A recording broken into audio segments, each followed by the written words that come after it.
it's in the water now. We're going to talk about Elon Musk again, unfortunately.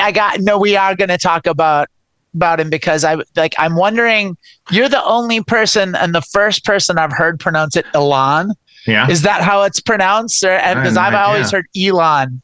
I have no idea. I've never heard anyone say his name out loud in an official capacity. I don't watch news shows where they talk to Elon Musk. Elon is everything I've ever heard. He's just like a garbage monster that lives on the internet, as far as you know what it's short for? It's short for watermelon. It's short for elongated.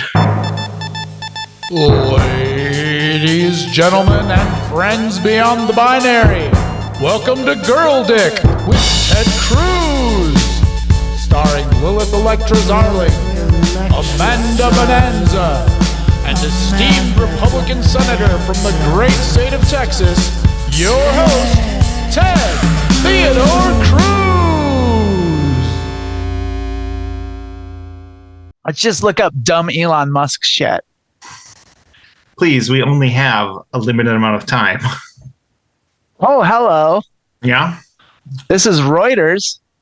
Elon Musk's Neuralink wins FDA approval for human study of brain implants. I mean, let's not even get started about the fact that people wouldn't take. And now they're like lining up to get Elon Musk's microchip put in their brain. Right. Get the fuck out of here. They go like, Bill Gates is the.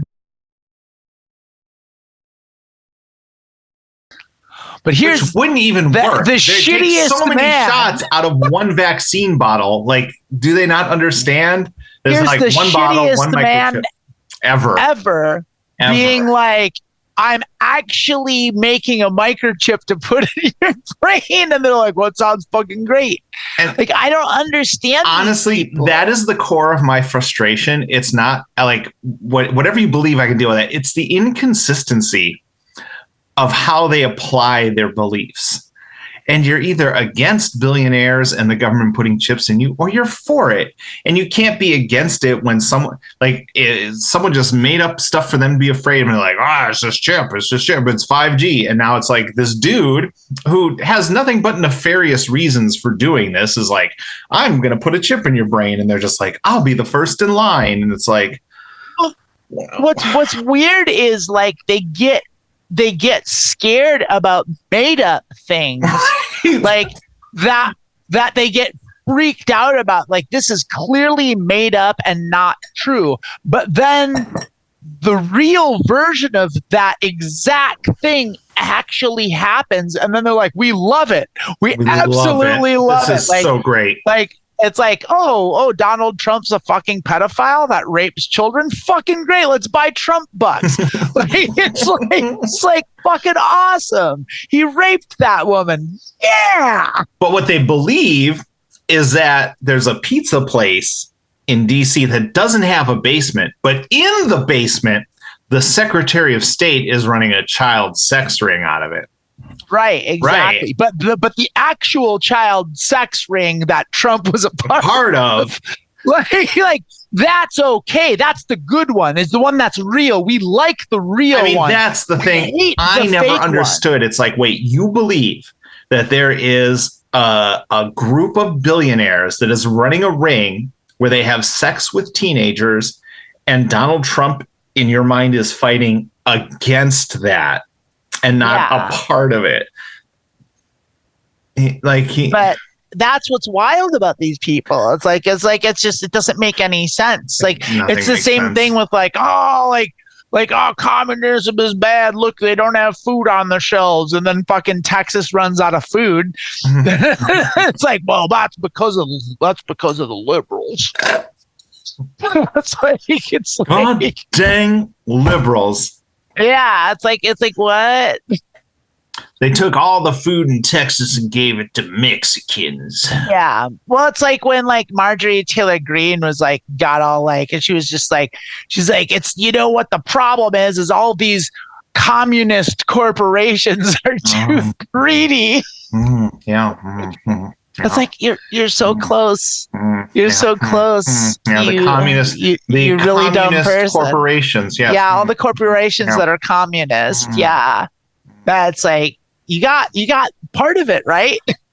Like you got part of it right, and then you just like miss the whole main thing. But like it's like, what are you gonna do? What are you gonna do with these idiots? You know, it's like fleece them. You're gonna fleece them. That's all that's left to do with these clowns. It's frustrating. Speaking it's frustrating of which, when it's just like basic connection of dots on their part would be like, oh my. But then it goes back to the thing, like if they were to admit how wrong they were and how if you were to admit that buying, you know, Trump NFTs or Trump bucks was stupid, it would destroy your whole psyche from the inside. Like the whole mental palace comes crumbling down because it's built on bullshit. So, you know, you got to double down, you got to triple down on it, you got to quadruple down on Jewish space lasers, because if you admit you're wrong, then you're nothing. Well, that's the problem with that whole thing. We've had this discussion before, but like it's what bears repeating, which is like when your fundamental core belief is that there is a great, infallible, immobile truth that has no evidence for it and is clearly not real, like then all of your beliefs eventually become that, which is whatever you think is absolutely like immobile and like is there's no arguing it. Nothing can debunk that as long as you believe in it. It's infallible. And that's why it's so fucking dangerous. It's just like it's so shitty because like these people they just get in their minds wherever they read it, wherever a fucking weird QAnon thing that comes up, they're like, no, it doesn't matter how absurd or clearly not real it is. But then in the face of something that's comparable, that is actually real, but it's their people doing it, then they're super okay with it. Like they're okay with like great atrocity as long as it's happening to the people they don't like, like which are the people that don't believe in their nonsense. Like, and so it's it's mind-boggling. It's super frustrating. Yeah. But like, I mean, it's like those guys that like simp for Elon Musk. It's like of all the people, like they hate George Soros. Well, I mean, we know why they hate George Soros, but well, because he's Jewish. Oh, I know. Yeah, they don't like Jewish people. They're actual Nazis. Like they are. They really don't. But what they do love is people who have made a fortune during apartheid. Right. Yeah. Like they love like slave owners. They love them. Like they like people that made like have slave owning money. Like that's great. Like, but like if you're Jewish, like unless you're Benjamin Netanyahu or whatever, I don't understand that whole thing because they love like Israel, but they hate Jewish people. Like I don't really understand that whole. But I mean, they don't make any sense. Right. Like, but anyway, like it's like, but. Like, I mean, it's like simping for any billionaire, I think is absurd. Yeah. But like, especially when it comes to like Elon Musk, it's just like, okay, this is a dude that's clearly like not that smart, clearly not that good at business, and clearly a huge piece of shit who runs off at the mouth and says ridiculous, stupid things on the regular.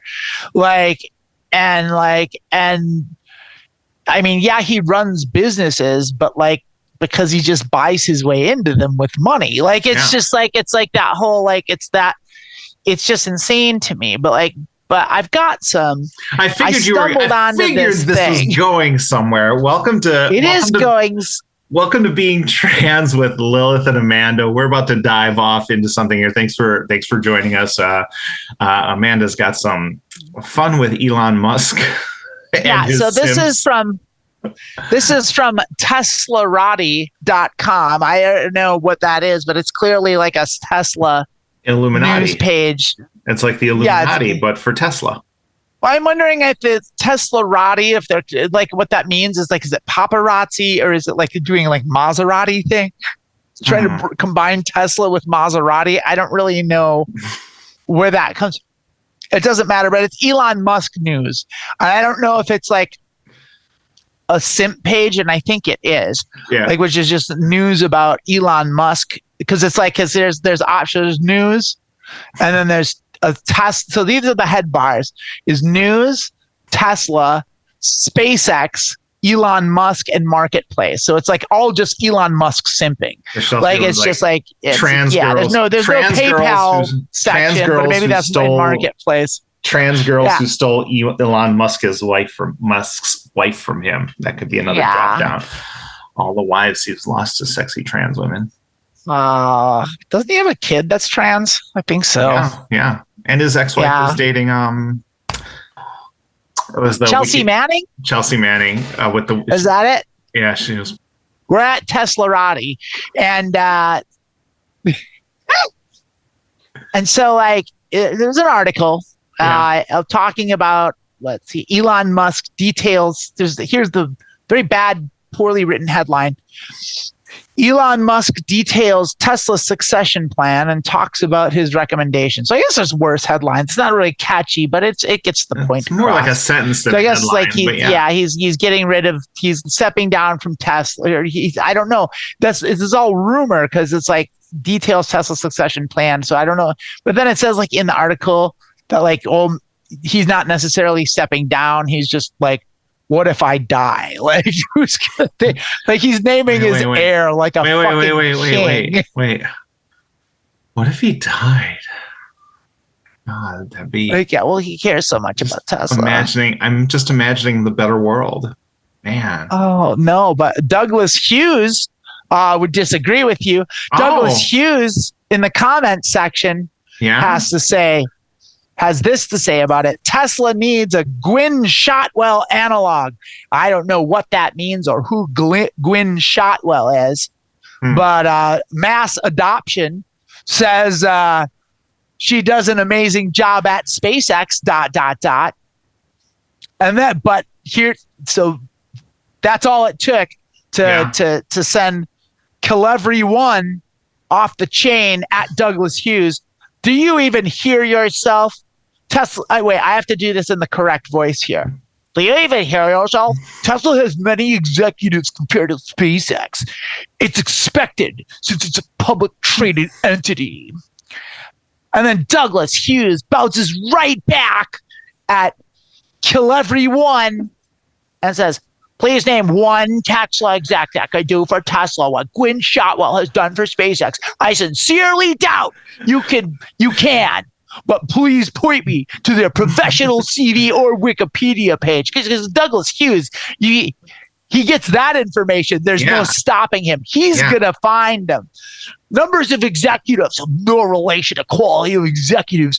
You must like Mike Barra, a very long time GM exec and now chair and CEO of GM since 2016. Since then, the GM stock price has decreased and GM lost its number one sales position to Toyota. Now, do you even hear yourself? It's like, oh, you like Tesla? Name all their executives. Yeah, it's like I'll show you who likes Elon Musk more. These guys, these fucking clowns, like these nobodies. It's like talking about like I just imagine like the neckbeard, the 23-year-old neckbeard libertarian, like at like a computer in his mom's basement, and like it's like, Mom, not now. I'm talking about Elon Musk. Okay, Harold. Would you like a fluffernutter? Mom. My name's Kill-Every-One. They'll hear you. Don't call me Harold when I'm online. I think one thing to take away from this, I think a lot of times like women will say men are sexist because like maybe they're wearing a band shirt. They'd be like, oh, you like that band? Name all their albums. And just realize apparently they talk to themselves in the same way when it comes to their favorite corporations. I know. Oh, you love Tesla? That's what I'm saying. Name every Tesla car ever. Name every Tesla executive. Like, you don't know the first thing about running a multinational conglomerate. I do, though. I read The Fountainhead. Not all of it. No, that book is ridiculously long. I read all of it. I read the Cliff Notes. Turns out if you're not a white male, you're bad. There's The Fountainhead for you. It's shocker. Shocker. Shocker. Yeah. Oh my God. I don't know. I think this comes back to this thing because people always like, who are your heroes? Who you look up to? It's like, if I'm gonna look up to you or treat you like a hero, you've ought to already be dead. Like I can't commit to looking up to someone who's still alive and still has mistakes to make or has things that they're hiding that will come out. And it's just like, oh, I don't know why you're looking up to Elon Musk so much. Like, why? What about Brad Pitt? I mean, don't you think we should all look up to Brad Pitt? Fuck, man. I don't know if you've watched Bullet Train. It's goddamn fucking amazing. I don't know what that is. What's that? Oh, it's a movie. It came out last year with Brad Pitt, and he plays like a for hire criminal who's hired to steal this briefcase, and he's on this train with like 4 other people who've been hired to also steal the same briefcase. I love this. This sounds great. Oh my God, it's on Netflix. If you have, it's on Pirate Bay. Yeah, it's on the Pirate Bay. That's where I'm going to get it. You should also buy the book. I bought the book after I saw the movie and read it. The book is amazing too. I hate to admit this. I cannot remember the last time I read a book. Like, it's been a long time since I've read a book. It's a little embarrassing to admit, but it's true. Like, I just haven't done it to read that I have. Like, I have one right here. I have like 4 behind me that I bought and I haven't read. But the last book I read was Bullet Train, and then I also read Song of Achilles, which is an amazing book too. You should read that. I can't remember what the last book I read was. I feel like it probably was one of Hunter S. Thompson's, because that was like the last reading kick I was on. It's like I read every book ever Hunter Thompson ever wrote. Yeah. I don't know which one was the last one I read. Might have been a reread of like The Great Chart Hunt or whatever. Like, whatever one was the 80s one. The 80s one was my favorite one. Like, because it was so fucking outrageous. Like, it's like, I'm sure you've read them. Yeah. There's like, that whole section where he was like in Florida and he just got into the marine salvage business. Yeah. I am a big fan of the Great Shark Hunt. Was that the one where he followed? Was that the 70s one? The 72 Democratic Convention, and he was on the train, and he gave his press pass to some guy who got completely drunk on the train and started fights, and then he kept starting. Hunter S. Thompson started a rumor that Ed Muskie, who was running for the Democratic nomination, was addicted to drugs. And he was like, it is a rumor. He's like, I started the rumor, but it's what people are saying. It was like the precursor to what like Republicans do now, which is just like people are saying blah, blah, blah, blah, blah. People are saying Ed Muskie's addicted to drugs. And they're like, who's saying it? It's like, well, I'm saying it, but. Well, I mean, that he got that from Lyndon Johnson. Like, right. You know that, right? Yeah. Because like that whole story about like that's how Lyndon Johnson became governor of Texas. He just told him. He just made up this story about his opponent like was fucked pigs. They're like, yeah.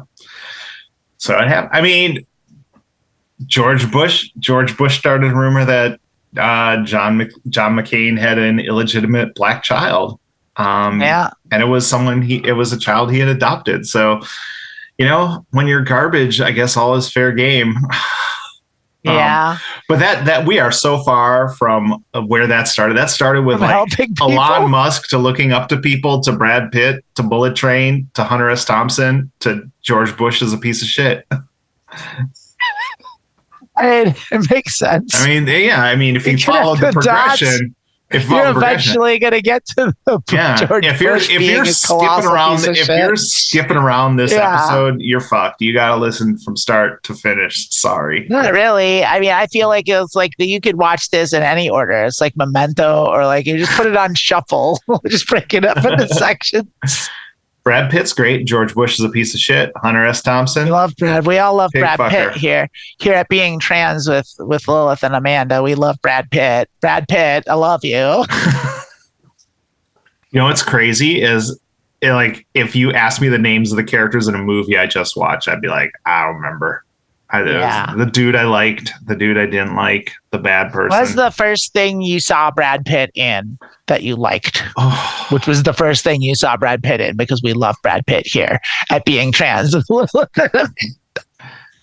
I mean, the Brad Pitt Ken show. I remember Seven. I have a bad memory, but Seven was great. But that's nowhere near like couldn't have been the first. Yeah, it could have been the first. No, it's near early Brad Pitt. Yeah. It's just, it's not. He did. I think the first thing that he rose to prominence with was A River Runs Through It, which I still never saw.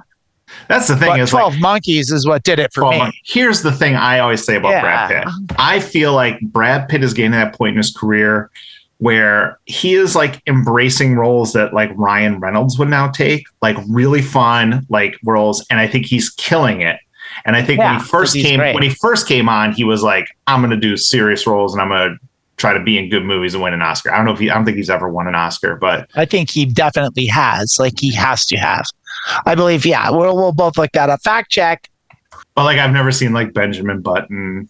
I never saw Benjamin Button. But if you're talking about stuff like, I wonder if we've only seen all the exact same Brad Pitt movies. Best Supporting Actor 2020, Best Picture 2014. So Best Supporting Actor in 2020. That's it. For what? He was nominated for 12 Monkeys, nominated for Benjamin Button, nominated for Moneyball. He was part of the team that won Best Picture for 12 Years a Slave. He was nominated for The Big Short. Anyway, I would say what it doesn't say what he won it for. He won Best Supporting Actor in Once Upon a Time. Once Upon a Time in Hollywood. Okay, yeah. That's his first Oscar. That's wild. He's a great fucking movie, and he was really good in it. Like I really liked him in Inglourious Bastards. He was great. Oh, he was fantastic in Inglourious Bastards. And you should go. You should watch Bullet Train tonight. You're gonna love it. No, I'm gonna love Bullet Train. That sounds great. In fact, I might watch it with my parents. Like, they'll love it too. My parents love Brad Pitt. Like everyone loves Brad Pitt. We all love Brad Pitt. That's why it's like welcome to the Brad Pitt Simp show. Welcome to Being Trans with Lilith and Amanda. Like we're talking, we're done talking about Brad Pitt. Not really. We'll be talking about Brad Pitt for the rest of our lives. But Absolutely. I think, did I steal your fire with the intro? No, I think we already did an intro before that. That was the second intro. So was that the second intro? Everyone knows that they're listening to our podcast right now. I guess that's true. Yeah. 100% of the listeners are listening.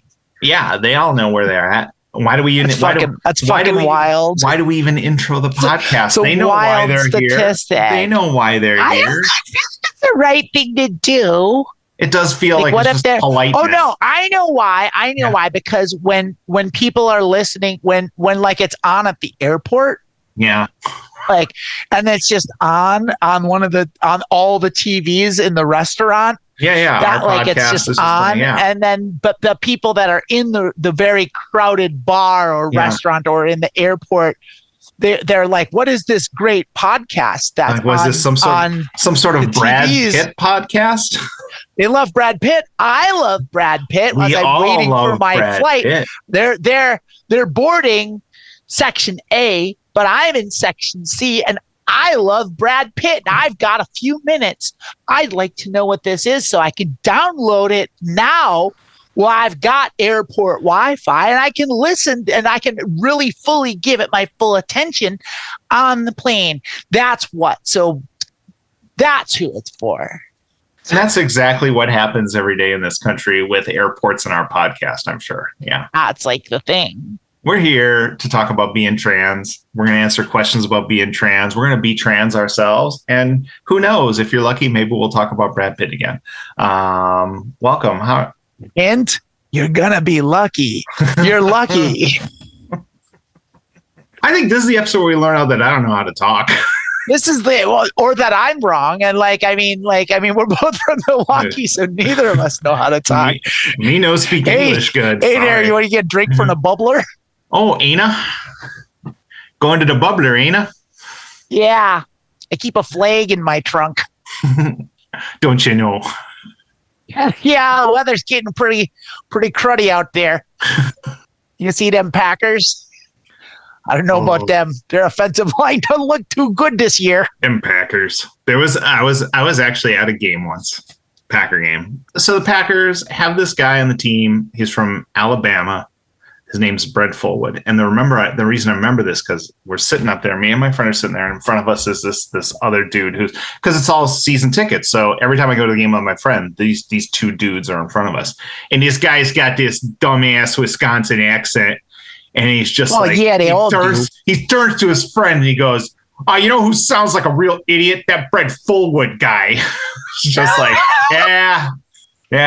Brent Fullwood. That's what it is. That's who sounds like an idiot. Is that guy? He sounds like a real idiot. That guy sure sounds like a real idiot. I'll tell you what. I tell you what, Ana. Don't you know? Don't you know that guy sounds like a real idiot, Ana? Yeah, he sounds like a real idiot. Well, I guess it's about that time.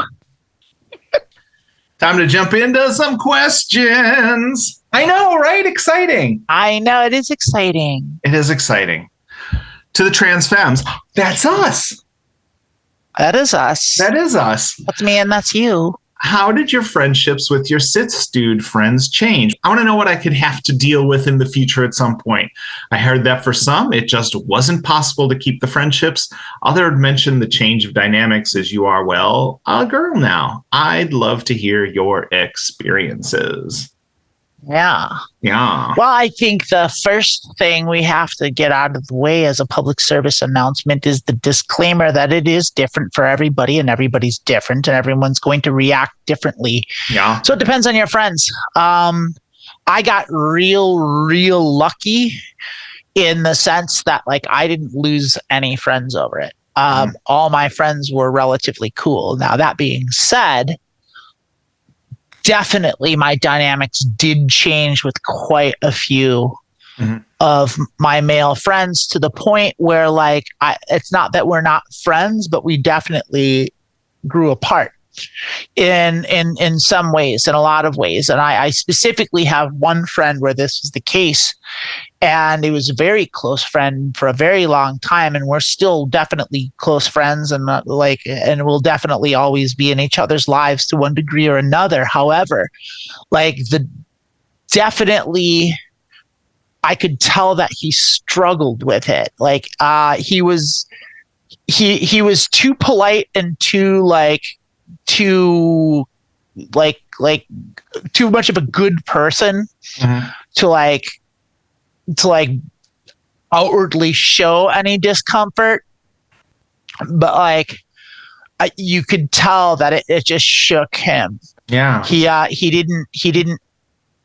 wasn't ready for it, and he didn't really know how to handle it. And he tried multiple ways, and he tried to be cool, but it became apparent pretty quickly that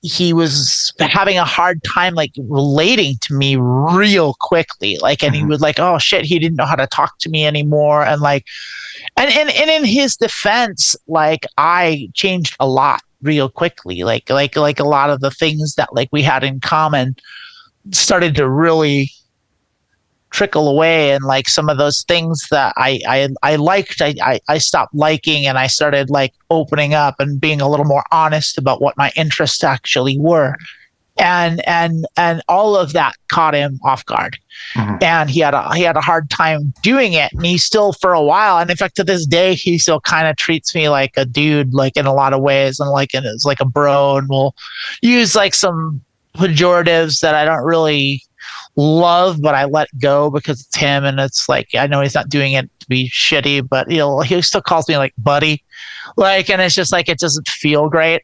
It's well, I don't know how it's not bad. Yeah. It's there's nothing inherently wrong with that, but it doesn't make it's kind of not that. and yeah, and it's it's just one of those things where it's he never really got used to it, and it got to the point where he's got a long-term life partner. They're not technically married, but they might as well be, kind of sort of situation, and I was there when he met her. And when they first got together, and like I mean, both of us like she's an amazing human being, and we love her, and both like, and I think she's great, and I always did. But like, I mean, he was my friend, but like then I came out and I started transitioning, and the more we all started hanging out together, it just became more apparent that she and I had a lot more in common than he and I did. Yeah. And that was hard for him. Like, he's like, I don't feel like I can talk to her anymore. It's like now she's like closer to you and she's talking to you all the time. And it's like, yeah, it's kind of because I have more things to say to her. It's like, I can't talk to him about like makeup and clothes and like stuff that like started becoming important to me, and like, you know, feelings. Like things like that guys just don't generally talk about together. Like, and it's not like you know, like it's not like he couldn't talk about those things. It's just he didn't really have much interest or anything to say about them, and he's totally a dude's dude. And that's fine. And there's nothing wrong with that. But like, it's just like it just kind of like over time that just kind of like it made things awkward, because you could tell he was awkward. And I like, it's like I said, no love lost. Like, I love him to death, and I'll still be, you know, if they ever do get married, I'll come to the wedding, and like, you know, it's like whatever. I'll always be in touch. We'll always be friends. But like, on that same note, it's like we've definitely are not as close as we were pre-transition. And he's not the only one where that happened. The dynamics definitely changed with a lot of people, but actually not really all that much. Like they did, because there's no way around that really, because your dynamic changes. Yeah. Like, and like in all, like, it's one of those things. So I apologize for hogging the mic, the conch shell for long. That's all right. But there is one of these things where it's like, so when I first came out, started transitioning, I started going to a support group. And in that support group, there's a very strong emphasis on like a couple things, like a couple talking points of like, there's no wrong way to be trans. Like, everyone has a different experience, blah, blah, blah. However, like, it's like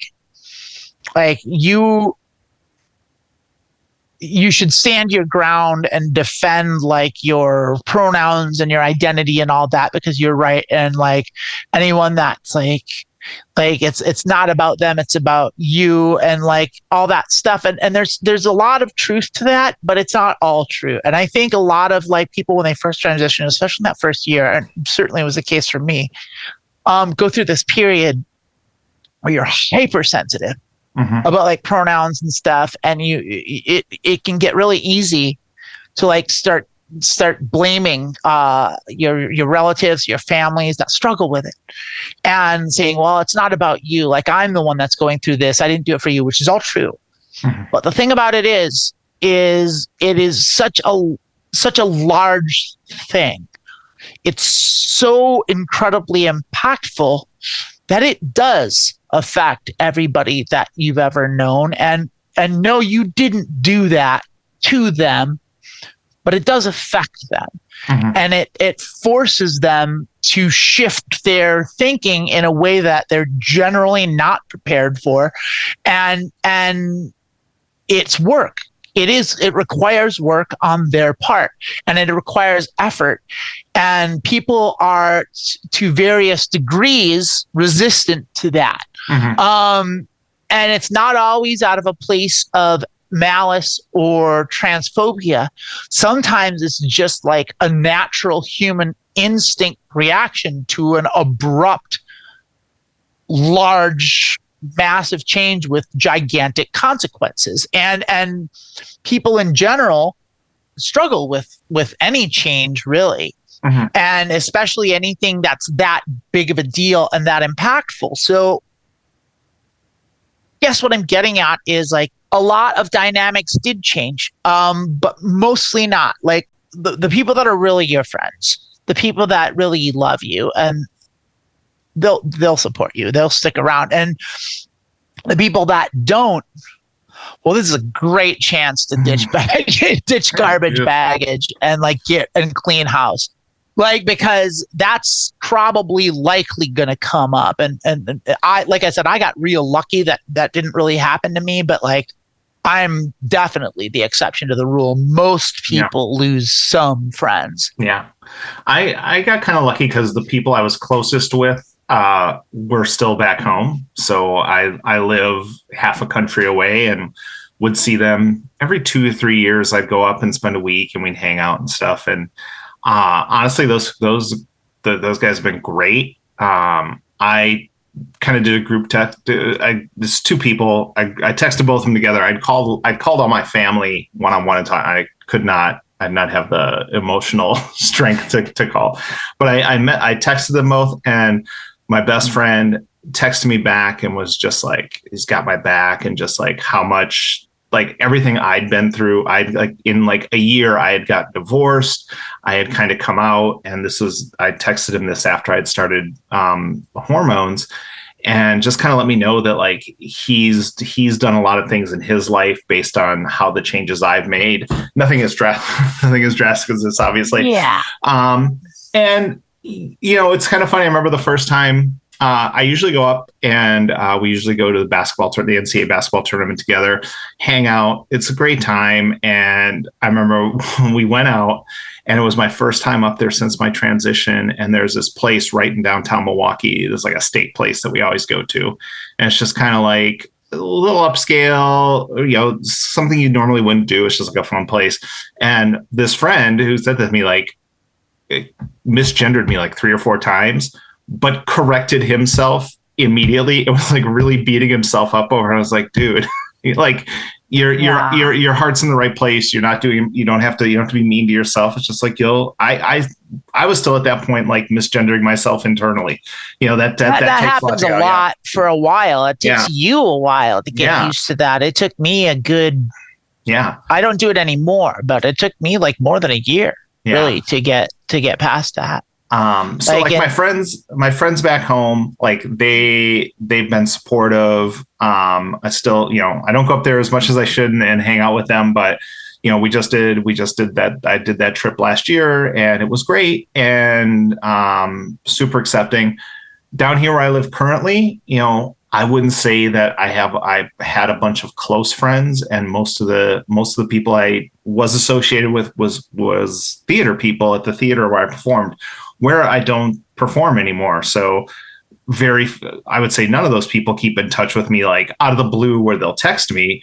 It's more like, I had a friend who had a housewarming party the other day. So we went up there, and I talked to one guy, 2 guys. No one else really spoke to me, but I got to be real honest. I didn't go out of my way to speak to anyone. I feel like a lot of times when people kind of fall out of my life, I take a lot of I take a lot of responsibility for that. And it doesn't bother me. I'm the kind of person I could not talk to you for 2 years. And if you came out and you said, hey, can we get coffee? I want to talk. I'd be more than happy to do that and pick that relationship. Yeah. Other people need to have that constant attachment to your relationship. So what those people think, if we're friends or not anymore, it doesn't really matter to me. I've kind of removed myself completely from a situation. I kind of live in the middle of nowhere right now. And I'm right now just being kind of like isolated is where I want to be in my life for now.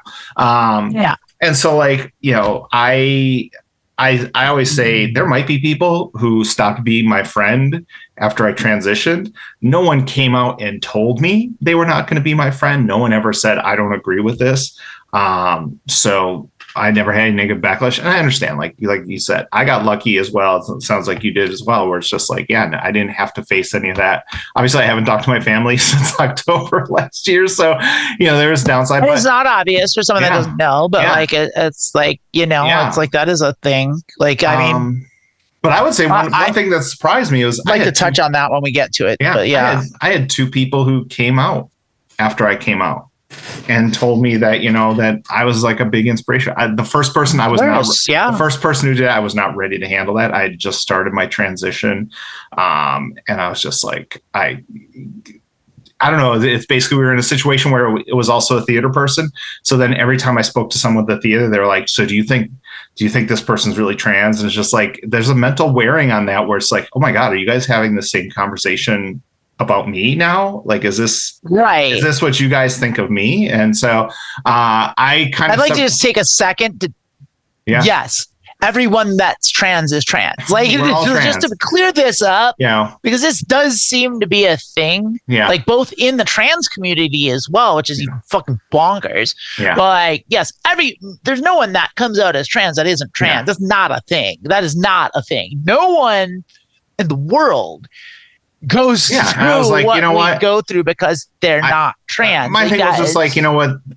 If someone tells me that they are, like, you know, believe them, then that's up to them. And if it turns out they're not trans and they come up, you know, and like whatever reason they decide to do it, then I'll accept that too. But I know it's just like it's Rachel Dolan's alling this. Well, I think it's because like I don't want to talk too bad about this because I avoided them for a while, and I reached out to them when I was ready and said, hey, I'm sorry I wasn't as supportive as I could be. And it's just like they were the kind of person who like jumped from thing to thing, like.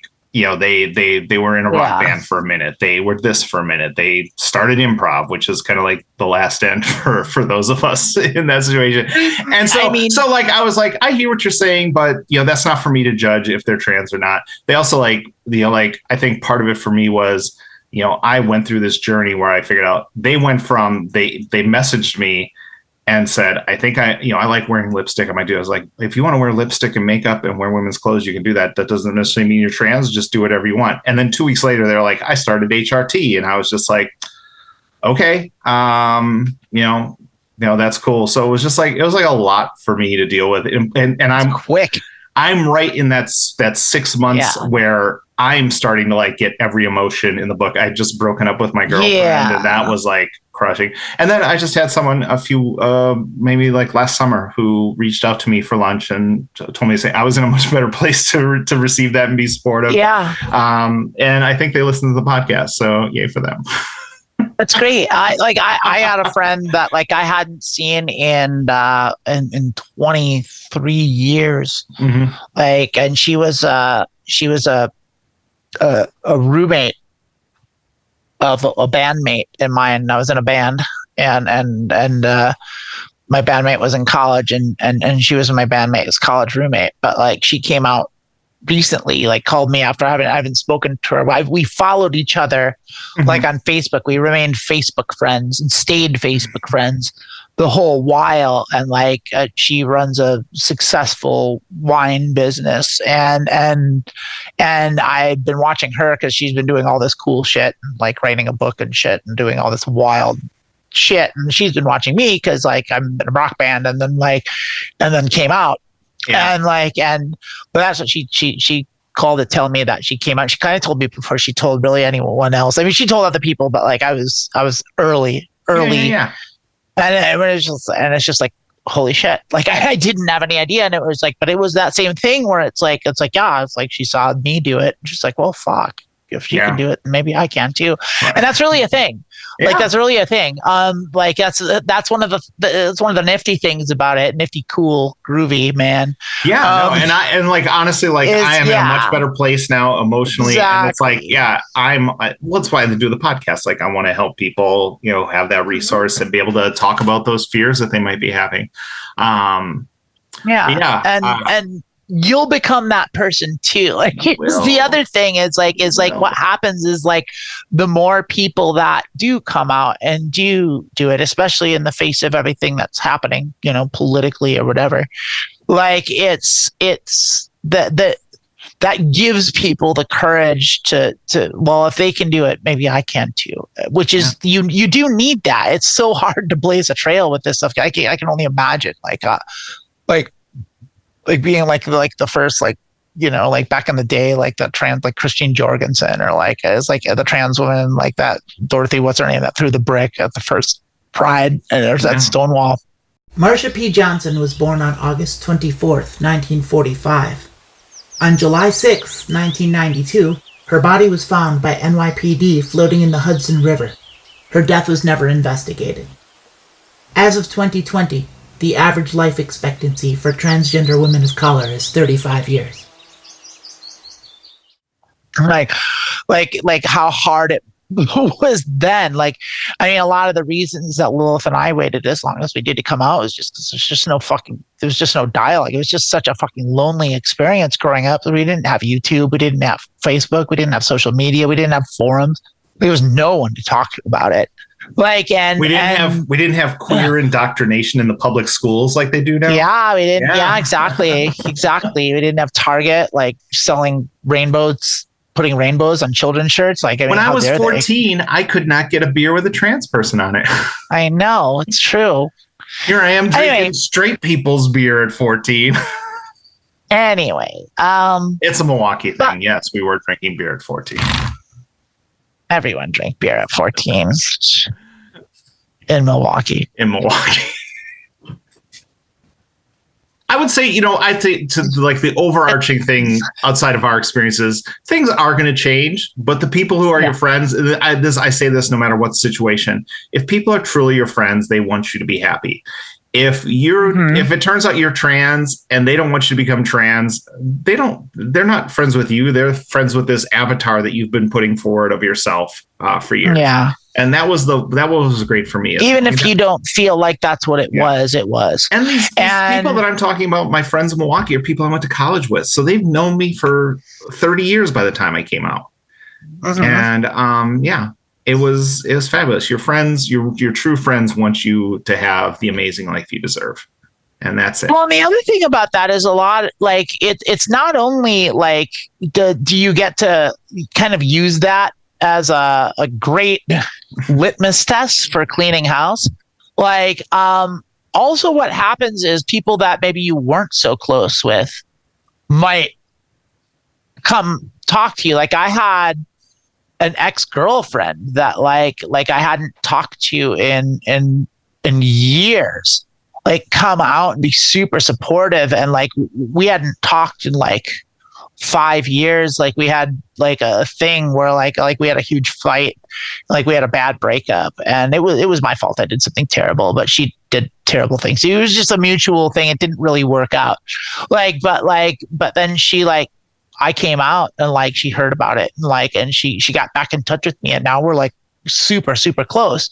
And like, and we wouldn't have, like, I was fully prepared to never speak to her or hear from her again. And like, but because I did that, she like came out, she was like, oh, like, and this makes so much sense. And it does make a lot of sense. Like, and like, and so, but I do want to touch on something, which is one of the hard things about it. And this is so friends are one thing because you get to choose your friends. Family is another thing, and you don't get to choose your family.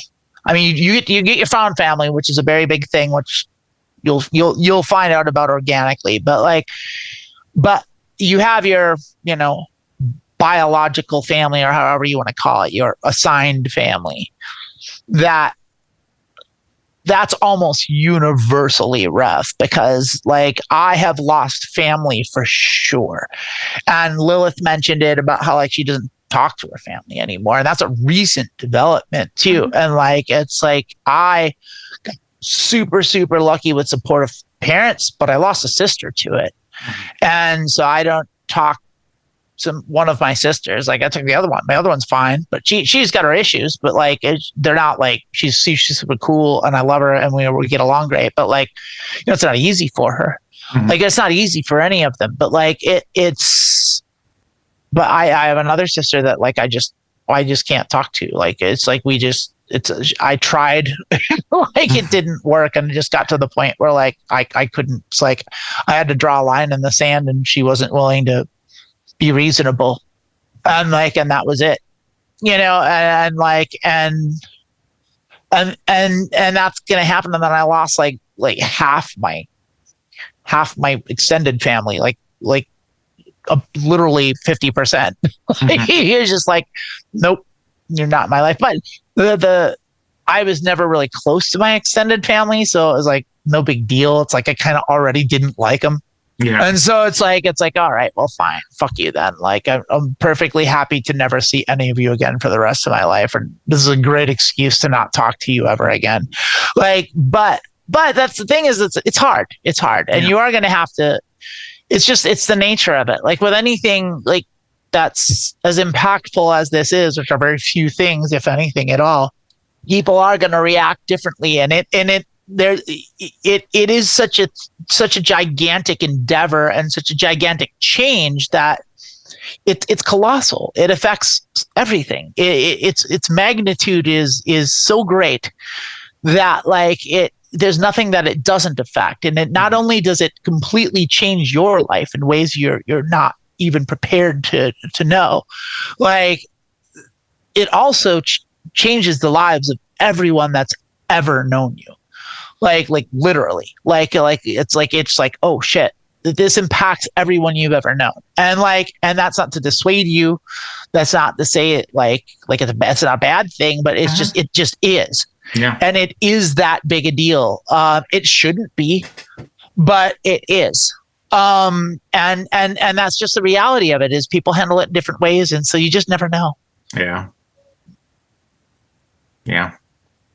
Yeah. But I think part of it for me was also like before my transition, I had no problem removing people from my life. Yeah. And so I had already experienced that. I'd already done it. And it's kind of freeing when you realize, you have your time on this planet. You owe it to yourself to have the best life that you can. And you're not obligated to surround yourself with people who don't want that to happen or who want to control who you are and what you do. And realize that, it's going to hurt. It's going to suck if someone says they're not your friend. If they are rude about it, there's no saying that that's not going to hurt. But also at the end of the day, would you want that person in your life if that's how they were going to be? If you didn't transition, but knowing that that's how they felt about other people who were transitioning, This is gonna sound like the most like fucking boomer thing I've ever fucking said. Like, this is a great opportunity to exercise and fortify the strength of your character. Because what's gonna happen is you are going to be met with some resistance. That's inevitable. That is going to happen. That is 100% going to happen. The degrees at which you're met with resistance fluctuate from incredibly severe resistance to mild resistance. But what's almost certain is that what is 100% certain is you're going to get met with resistance from somebody that you've known or loved, possibly both. What's very likely is that you're going to have to make a choice, and you're going to have to decide. Like a lot of people that are trans that come out and have our varying degrees have like issues with like social interaction and are maybe introverted or like have like maybe some emotional issues like problems with social anxiety. That's a very common thing that a lot of trans people have, or anyone that's LGBT plus that comes out like that. That's spending a lifetime like trying to hide your true personality will give you is a breeding ground. It's a petri dish for neuroses, and a lot of people have struggled with emotional issues that are the direct result of that lifestyle that you kind of feel forced into, and so it can be really hard, like to deal with like. A lot of people maybe don't have a lot of people that are close to you. And so you want to hang on to what you've got, but you can't. It's the thing. In my opinion, I think it's really important that you have to stand up for yourself and you have to eliminate any toxicity that comes from this. I mean, you have to make the choice. Some people have varying degrees of tolerance for it, but the more you allow the bigotry and the toxicity to be in your life, the worse it makes everything for you. Yeah. And it makes everything harder. It makes transitioning harder. It makes life harder. It just makes everything difficult. It makes your transition not go as well, quite frankly. Yeah. And you need to embrace it, you need to fully go. Like, you need to put your whole ass into it. Like, it's like you got to put your back into it. Like, and people that, if you keep people around you that are resistant or misgender you or tell you you're not valid, or it's like, yo, you're not really a girl, or whatever fucking dumb trope they say, like, whether that's family or friends or whomever, or coworkers, like, you gotta get rid of that. Like, and you have to, I mean, you can't always, some of us, like, simply can't get rid of toxic family members, or are in a situation where it's not safe, depending on how old you are, in a place where, like, you can't, but, like, understand that, like, there will be people that are going to love you for who you are, and those are the people you need to kind of build a new life around.